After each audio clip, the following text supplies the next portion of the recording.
मेरा सभी रेल कर्मचारियों को नमस्कार। पिछले वीडियो में मैंने आपको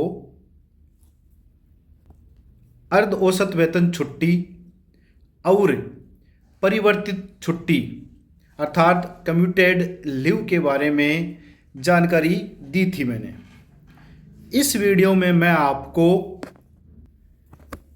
असाधारण छुट्टी और अनार्जित छुट्टी के बारे में बताना चाहूँगा। यह वीडियो आपको अच्छा लगे तो लाइक, शेयर और सब्सक्राइब ज़रूर करें। अब बात करते हैं अपन अनार्जित छुट्टी यानी लीव नॉट ड्यू। यह छुट्टी कर्मचारी को तब ही दी जाती है जब कर्मचारी के खाते में कोई छुट्टी शेष ना हो। अनार्जित छुट्टी स्थायी रेल कर्मचारी को ही दी जाती है और यह छुट्टी चिकित्सा प्रमाण पत्र के आधार पर या विशेष परिस्थितियों में ही दी जाती है।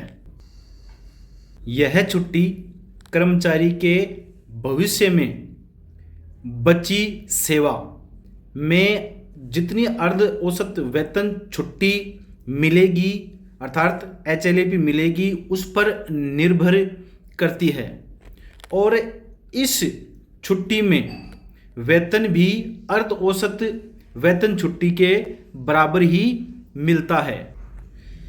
अनार्जित छुट्टी चिकित्सा प्रमाण पत्र के आधार पर कर्मचारी के पूरे सेवा काल में 360 दिन तक मिल सकता है।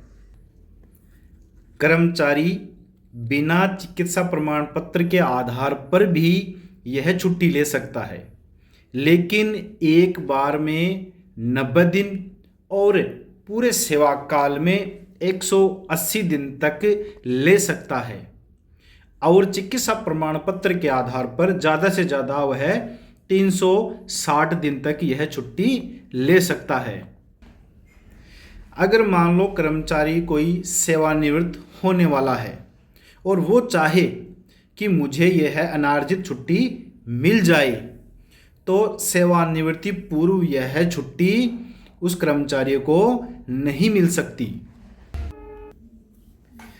मान लो कोई कर्मचारी छुट्टी पे चला जाता है और छुट्टी पे जाने के बाद वह रेल सेवा से त्यागपत्र दे देता है या अनिवार्य सेवानिवृत्ति के कारण त्यागपत्र देता है, तो अनार्जित छुट्टी के बदले कर्मचारी को दिया गया वेतन का भुगतान अंतिम कटौती से किया जाएगा और रेल सेवा से त्यागपत्र भी उसी दिन से लागू होगा जब से कर्मचारी अनार्जित छुट्टी पर गया है।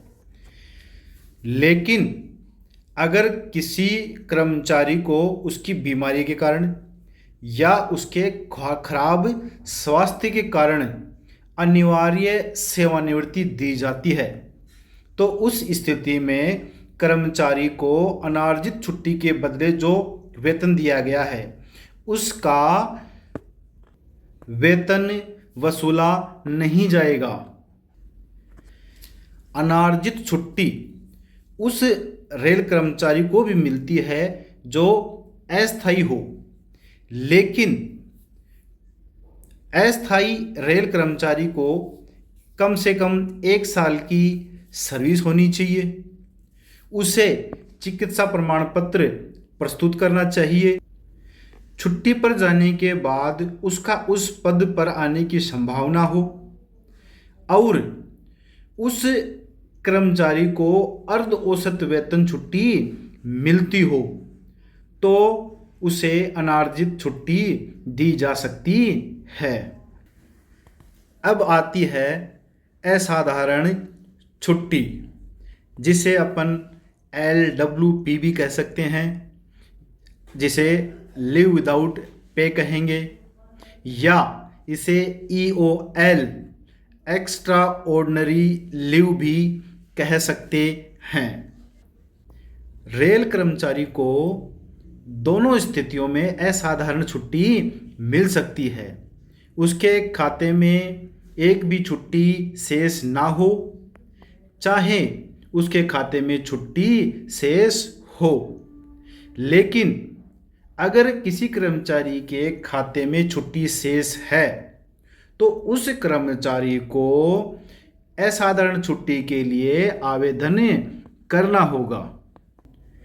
स्थायी रेल कर्मचारी को यह छुट्टी लेने की कोई परिसीमा नहीं है, लेकिन कर्मचारी को एक बार में सभी छुट्टियों को मिलाकर 5 वर्ष से अधिक छुट्टी नहीं दी जा सकती।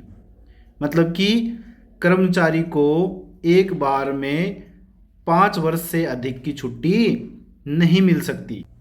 अगर कोई रेल कर्मचारी 2 अवधियों में असाधारण छुट्टी लेता है और उन 2 अवधियों के बीच में कोई अन्य प्रकार की छुट्टी लेता है तो उन दोनों अवधियों को निरंतर छुट्टी की अवधि ही समझा जाएगा। कर्मचारी को इस छुट्टी में वेतन नहीं मिलेगा। सर्वप्रथम मैंने बताया कि इस छुट्टी को LWP भी कहते हैं, जो कि एक साधारण बोलचाल की भाषा में कहते हैं।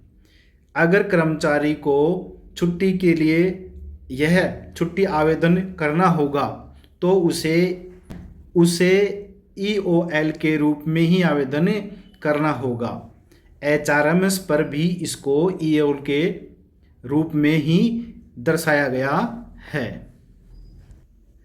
विशेष परिस्थितियों या चिकित्सा कारणों को छोड़कर असाधारण छुट्टी को अर्हक सेवा नहीं माना जाएगा, यानी पेंशन की गणना के रूप में नहीं लिया जाएगा।